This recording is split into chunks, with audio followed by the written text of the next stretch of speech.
fez a água e as árvores também. Ele fez os animais e ele também fez o Adão, porque ele queria que tinha um homem.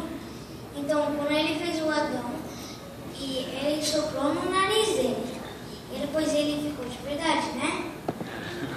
Então, um dia, Jesus falou para Adão dormir e ele tirou umas da cintura dele.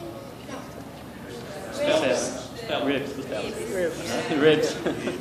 Ribs. E ele fez uma mulher, né? Então, Jesus falou para eles não comer a fruta do bem e do mal. E a Eva foi andando um dia e ela viu a serpente.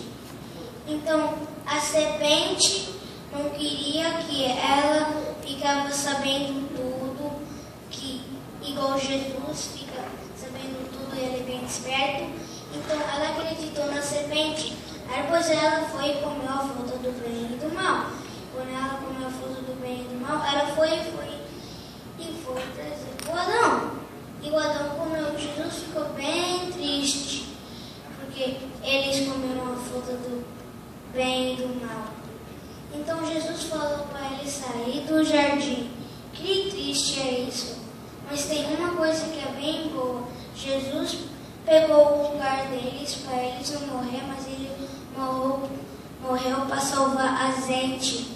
Para a gente ficar lá no céu, bem feliz com aqueles outros anjos que já estão lá.